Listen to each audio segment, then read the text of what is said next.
Boa tarde a todos. Meu nome é Eduardo Guerreiro Bertolosso, sou professor de História Literária do Programa de Pós-Graduação em Ciência da Literatura da UFRJ e estamos aqui nos vídeos sobre os antecedentes do simbolismo, falando sobre o Rimbaud. Já estamos no Rimbaud, falamos sobre, em especial, a Carta do Vidente, o principal trecho da Carta do Vidente, e estávamos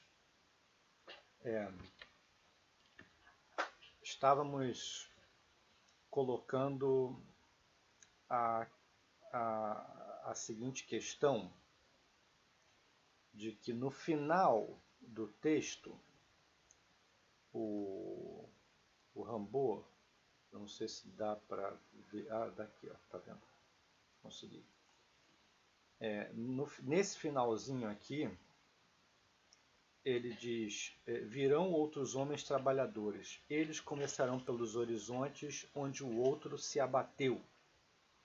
Quer dizer, eu falei aqui que isso daqui é uma espécie de tradição da ruptura, né? Ele está propondo aqui que se um consegue ter a visão do desconhecido, né, que é uma secularização da visão de Deus, e se essa pessoa enlouquecer por causa disso, ótimo, né? Porque virão outros horríveis trabalhadores. Eles começarão pelos horizontes onde o outro se abateu. Quer dizer, aquilo que abateu o primeiro não vai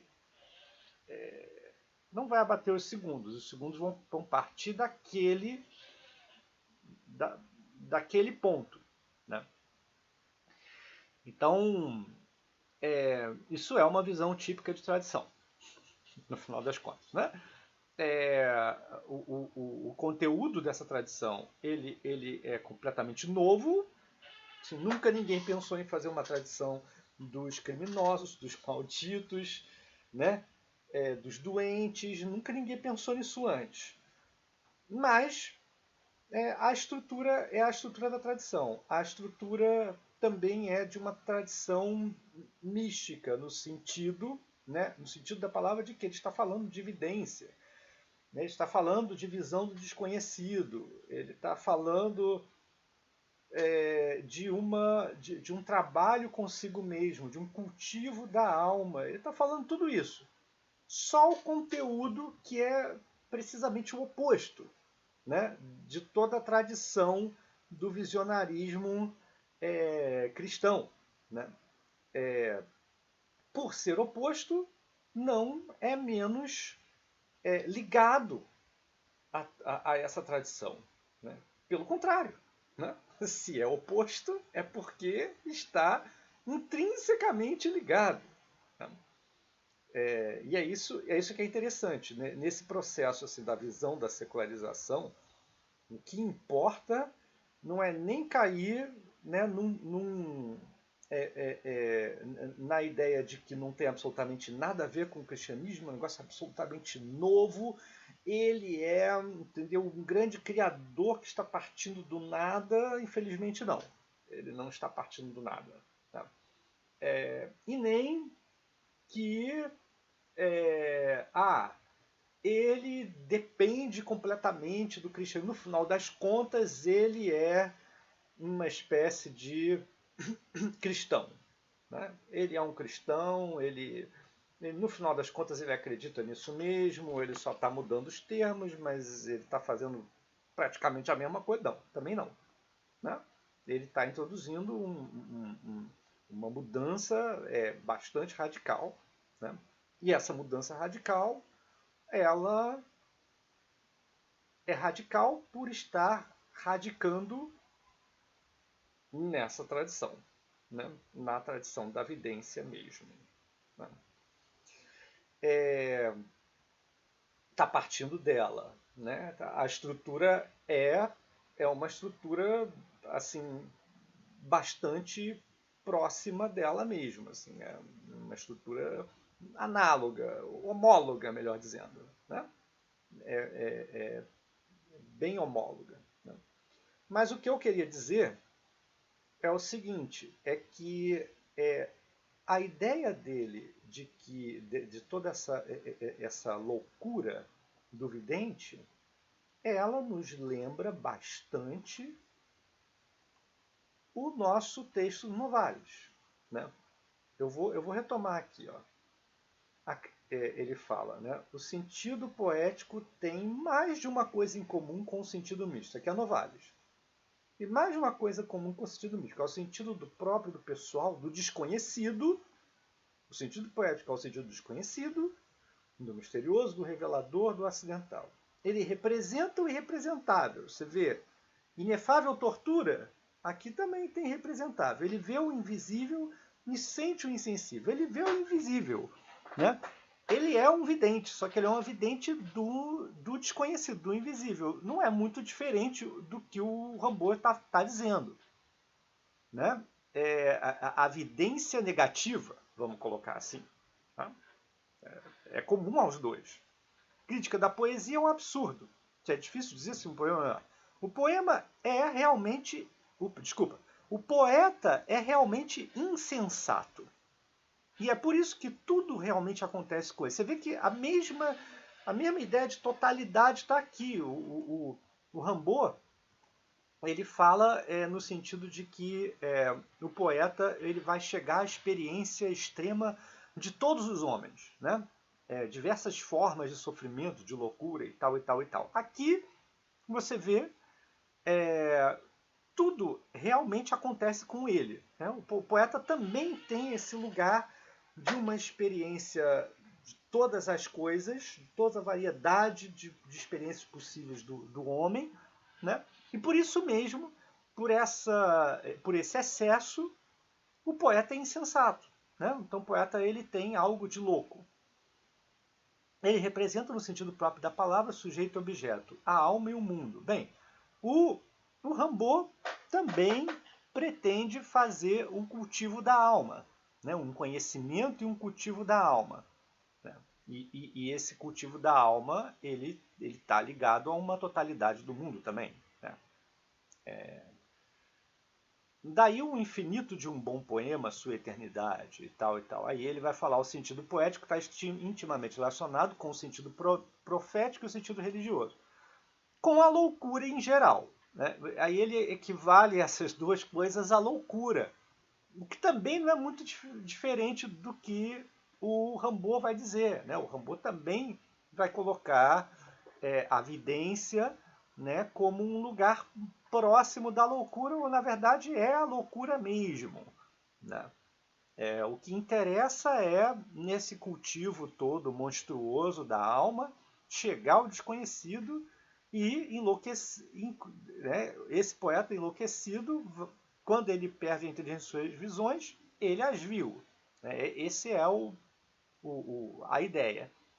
Se a gente for pensar em termos estritos assim de tradição teológica, é claro que todas essas palavras elas estão ligadas a tópicos assim da literatura teológica, da tradição bem diferentes, né? Da tradição mística, assim, das diversas místicas, muito diferentes. Uma coisa é a mística profética, outra coisa é a mística visionária. Tem até autores, tem até teóricos que dizem que o visionário ele não é místico, né? Que o místico ele está mais ligado a uma estrutura de um erotismo espiritual e não de um componente de visionarismo. Tem gente que diz isso, mas tem outros que não, que dizem não, o visionarismo faz parte da mística. Né? Então, uma coisa é o profético, outra coisa é o visionário, tá? Outra coisa é a mística nupcial, entendeu? Outra coisa é a mística apofática. Né? Essas coisas a gente pode separar. Às vezes, é claro, os místicos às vezes eles têm um componente de um e de outro, né? Juntam bastante uma coisa com outra ou não. Tem um que está dentro de um e está bem separado de outro. Esse tipo de coisa. Né? Isso depende do momento histórico, isso depende da singularidade assim, do escritor místico e tal. Bem, O outro elemento que eu gostaria de colocar é como que a partir de Baudelaire se introduz a partir de 57 primeiro e depois da morte dele, né, em 67, e aí as releituras já do Baudelaire morto, já fazendo uma espécie de um culto do Baudelaire, né? Baudelaire não foi lá muito reconhecido em vida, assim, né? Então, quando ele morre, aí começa um processo de culto, né, desse autor estranhíssimo e que vai fascinar muitos. E aí vão aparecer aquilo que a gente chama de baudelairianos. O Antônio Cândido tem um texto, por exemplo, em que ele fala dos baudelairianos do Brasil. Teófilo Dias, Medeiros de Albuquerque, enfim, alguns nomes aparecem como primeiros leitores de Baudelaire e que fazem não só uma certa emulação de Baudelaire, assim, dos poemas de Baudelaire, como às vezes até mesmo traduções diretas, são os primeiros tradutores. Então, eles fazem livros e eles introduzem tradução de poemas, assim, né, do Baudelaire nos seus próprios livros poéticos. Isso era relativamente comum aqui no Brasil, né? A gente pode dizer que todo esse pessoal que vem depois do Baudelaire, a gente também pode dizer que, num certo sentido, eles são baudelairianos. Mas esses que nós estamos estudando, eles são muito mais do que baudelairianos, né? Porque eles fizeram exatamente isso que o Rimbaud disse, né? Eles partiram já do que Baudelaire colocou, o horizonte de Baudelaire, e foram adiante da sua forma, né? Então, Rimbaud, é claro, é uma figura especialmente brilhante, Mallarmé é uma figura também, outra figura muito brilhante, e o Verlaine, né? Verlaine é a figura mais esquecida, né, desses. Porque depois do livro do Hugo Friedrich, né, Estrutura da Poesia Moderna, que o Hugo Friedrich ele escolheu cada capítulo falar sobre Baudelaire, Rimbaud e Mallarmé. Ficou uma tríade desses três, como se fosse até inclusive uma coisa meio cronológica, né? E retirou o Baudelaire, o Verlaine da jogada, né? O Verlaine ficou assim perdido, e parece que isso que o Hugo Friedrich fez foi levado adiante pelos críticos. A leitura de Verlaine ela era extremamente intensa no século XIX. Verlaine foi a maior influência do simbolismo mundial. Foi a figura que mais influenciou o simbolismo no Brasil, muito provavelmente junto com o Baudelaire, evidentemente. Né? Rimbaud, né, Ana Balakian fala no livro dela com muita clareza que Rimbaud não teve influência no simbolismo, né? O que não significa que essa carta vidente ela não esteja dentro do pacote. Não significa que quando Verlaine... A gente sabe também que tem aquela história, aquela velha história, né, da biografia do Verlaine e do Rimbaud, né? Verlaine descobre Rimbaud, e aí tem uma relação com Rimbaud, né? Uma relação homossexual com Rimbaud, e aí tem uma briga, tem um tiro e tal, aquela coisa assim bem dramática, né? É uma narrativa dramática que já virou filme, inclusive. Isso tudo não nos interessa.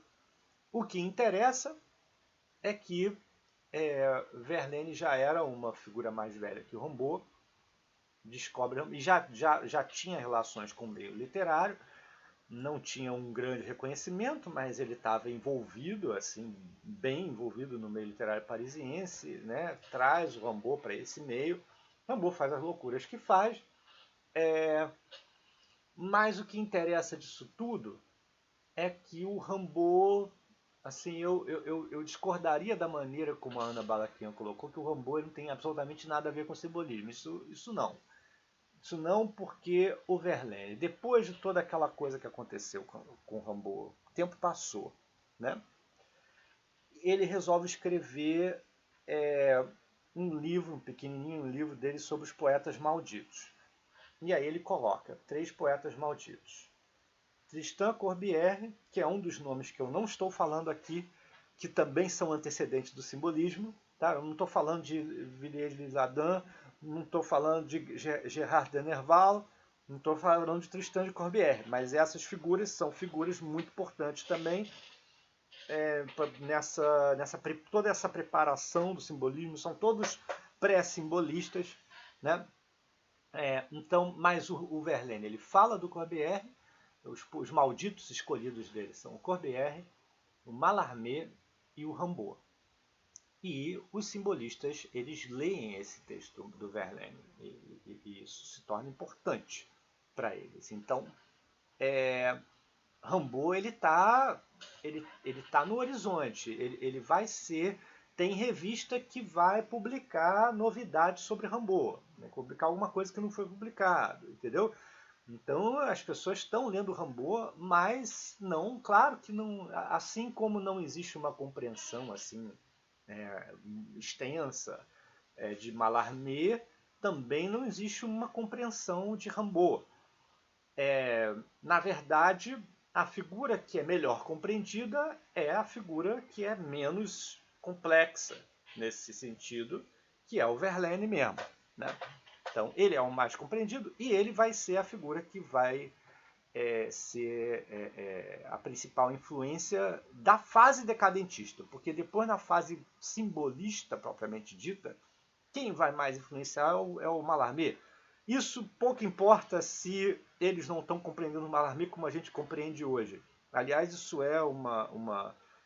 faz parte do processo de heroificação desses grandes escritores, né? Ficar falando dessa maneira, ficar desprezando os leitores do seu tempo, que admiravam muito Mallarmé no seu tempo, e ficar só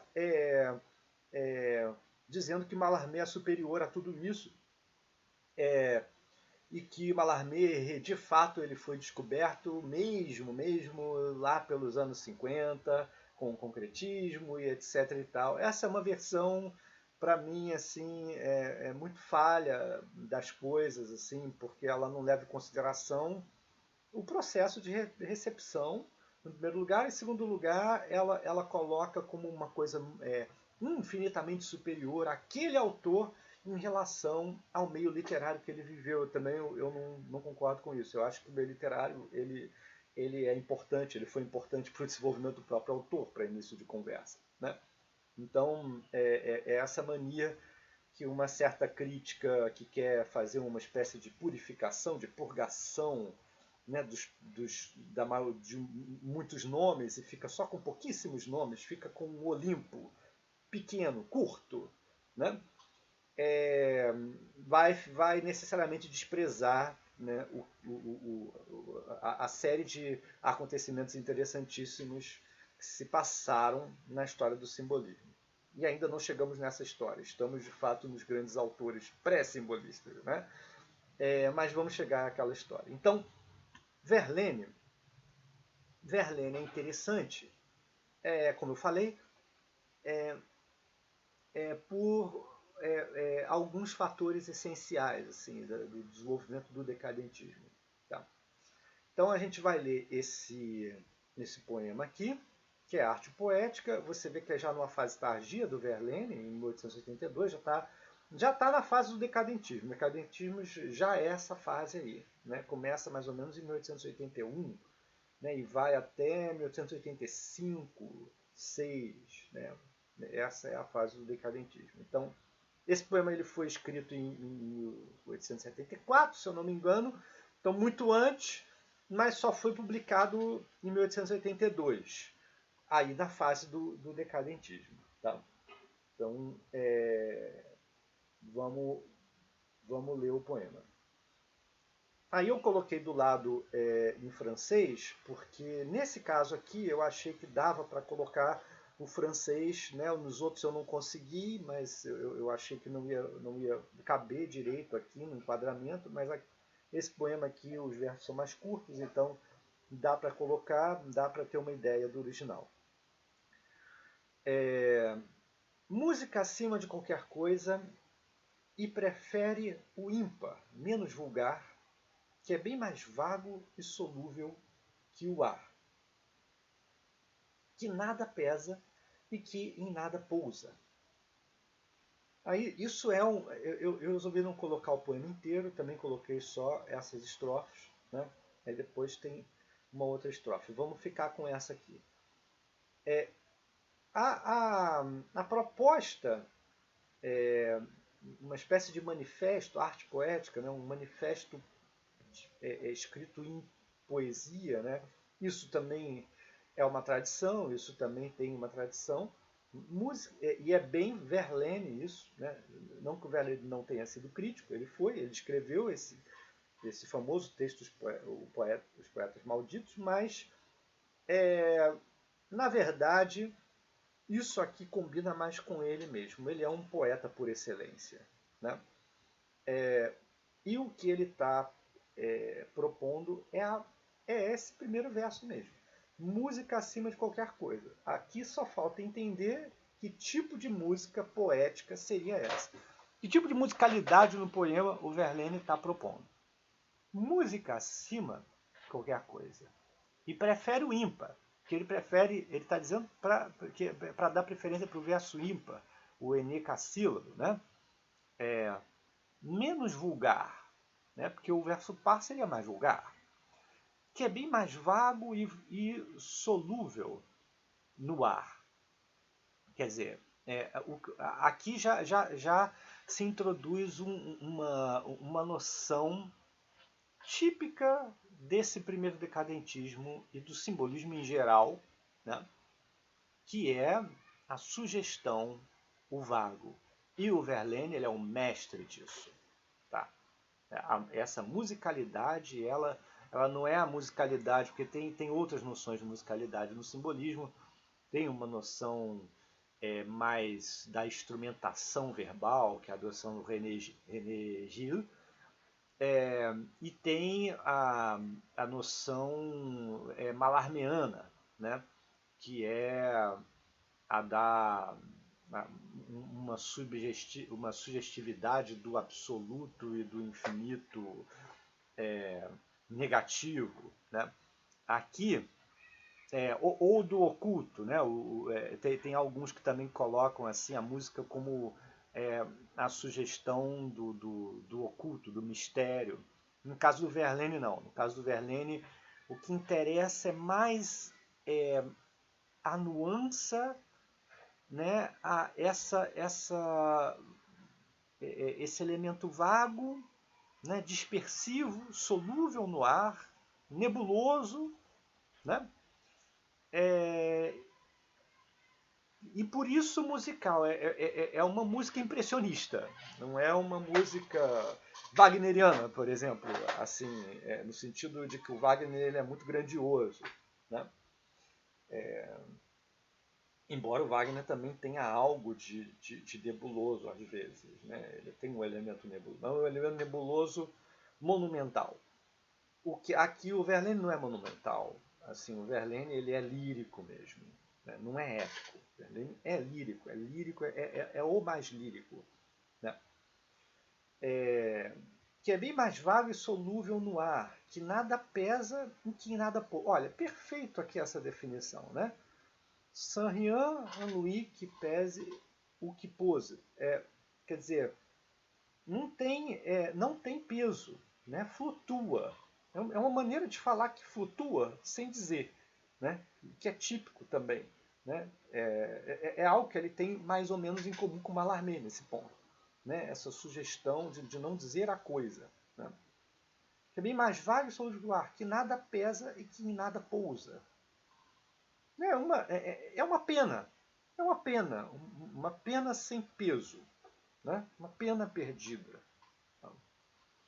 Nós só queremos o meio tom.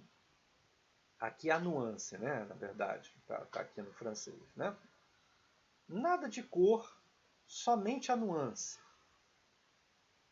A nuance é que faz a aliança do sonho ao sonho e do som ao som, e aqui, na verdade, ele coloca flauta, né? Da flauta à trompa, né? Et la flûte au corps. Né? A flauta à trompa. Do sonho ao sonho e do som ao som. Que é uma tradução, uma boa tradução. O que se diz é que ele não tem uma proposta de correspondência, o Verlaine. Mas, de qualquer maneira, ele tem uma proposta de sinestesia. Isso não há dúvida. Né? Então, ele não quer assim, né, a exposição visual de cores evidentes, mas a nuance da relação de sonho e da relação de sonoridade, né, de instrumentos que também são sugestivos. Música sempre cada vez mais. Você vê que tem muita interrogação, né? Desculpa, exclamação. Você vê que aquele poema lá do Baudelaire, a Cabeleira, também tem muita exclamação. Quer dizer, você tem aqui um elemento de uma forte emotividade, né, que está a todo momento colocando. Você vê que como é arte poética, o poema ele é propositivo. Aliás, o título dele inicialmente não era esse, ele não tinha pensado com esse título, mas depois ele colocou. Você tem esse ambiente cinzento. Né?